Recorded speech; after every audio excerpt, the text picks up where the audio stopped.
Fala galera, tudo bem com vocês? Aqui quem fala é Ruth, sou sua monitora de língua inglesa 5. Estou aqui para a gente continuar com a nossa última aula e mais tarde vocês irão receber o questionário de satisfação do nosso English Crash Course, certo? Hoje nós vamos com o nosso último tema.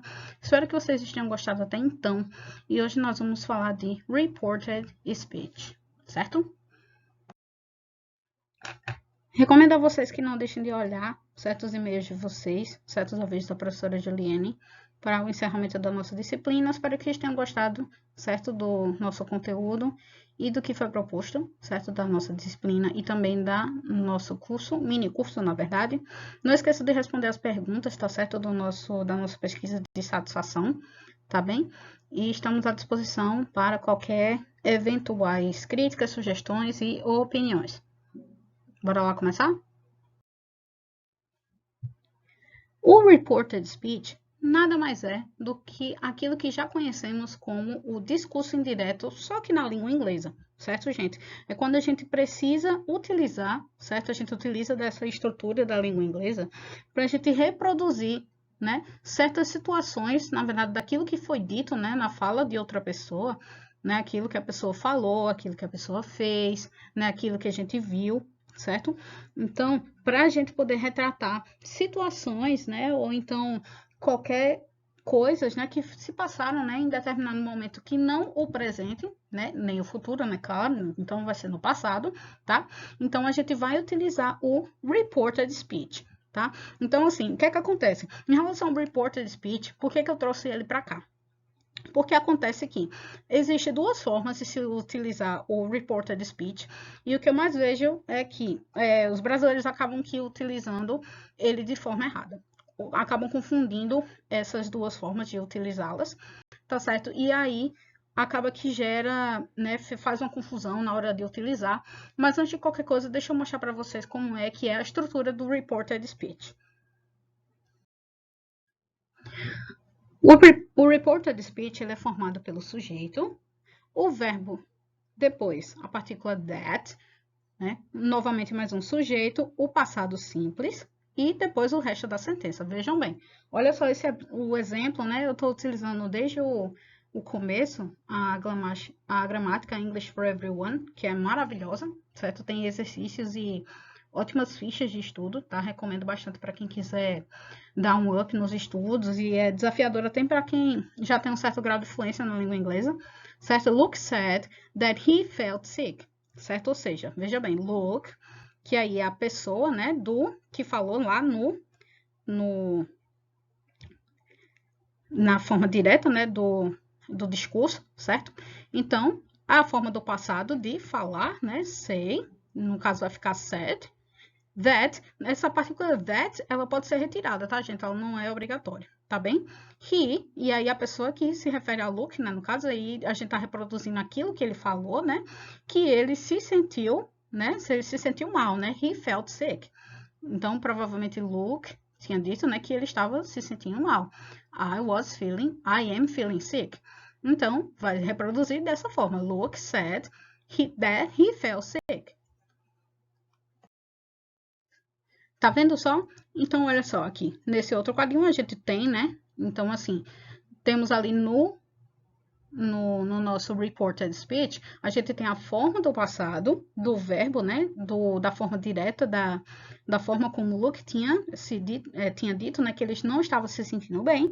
Então, a pessoinha que estava lá com ele vai e diz para uma outra terceira pessoa. Luke disse para ela, né? I feel sick. Aí a pessoinha vai lá e vai fofocar para outra, né? Luke said that he feels sick. I hope he's okay. Olha só outros exemplos para que a gente entenda ainda melhor. Your house is really beautiful. Aí a outra vai lá e vai fofocar, né? Depois que passou a visita dela, né? He said, our house is really beautiful. Depois, em uma outra situação, your suit looks great. E aí, já em outro cenário, né? A pessoa vai falar, he said that my suit looked great. Vocês percebem a diferença de que há essa alteração no tempo verbal? A pessoa vai, uma vez que está lá no simple present, ela vai para o simple past. E aqui existe aquela situação que eu disse para vocês que muita gente confunde, certo? Que aí que são as duas estruturas as quais a gente também pode utilizar para falar os reported speech, certo? Eu vou dizer para vocês, olha só. Tem ali uma situação, né, que a pessoinha tá lá querendo aprender a dirigir. I want to learn to drive.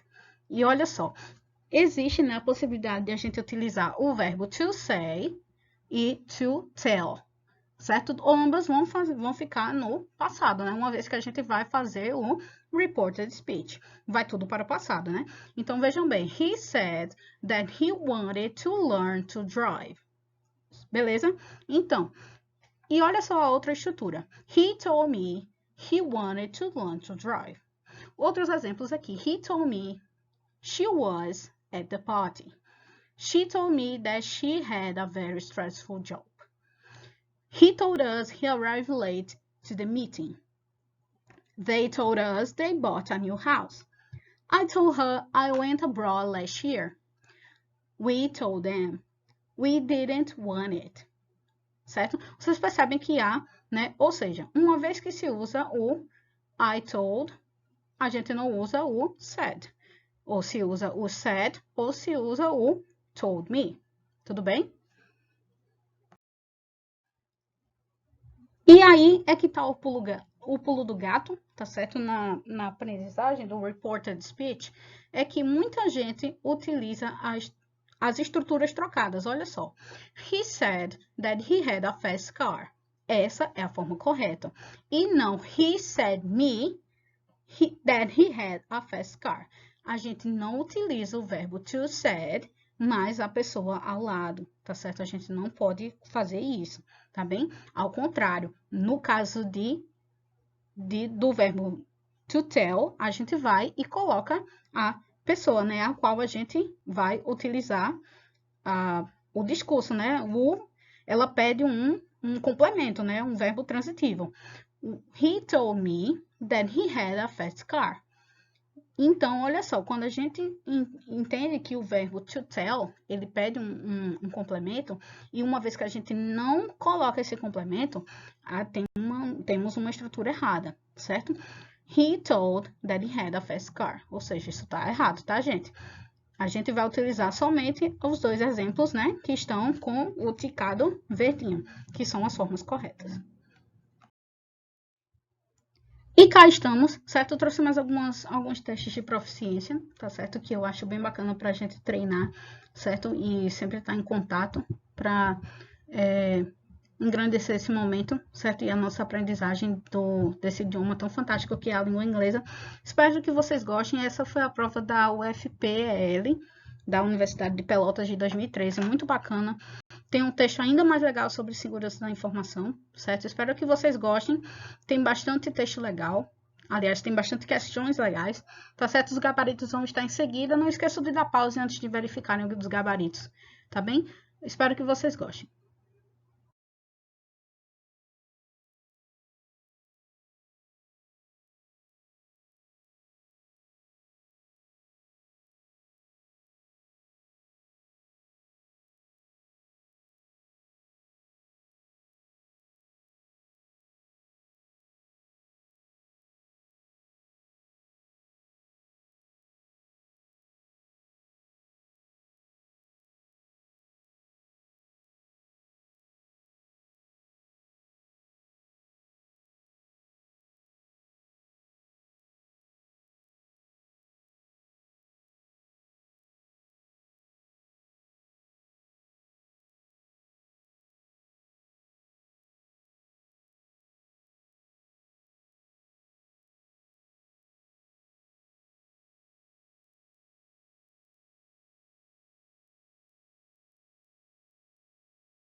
Bom, pessoal, por isso é só, certo? Hoje o tema foi um pouco mais simples, mas não menos importante, certo? Espero que vocês tenham gostado. Não esqueçam de avaliar, comentem e compartilhem, certo? Não esqueçam de verificar os seus e-mails, quem, no caso, for aluno da professora Juliana Elzias, que compartilhei com vocês o questionário de satisfação. Não esqueçam de opinar, tá? E de assistirem todas as aulas, certo? E deixarem seu like, pois aí eu vou verificar que vocês realmente assistiram, tá bem? E não deixem de, mais uma vez, responder ao questionário, pois aí eu vou poder disponibilizar o certificado de quem assistiu. Olha a surpresa, certo?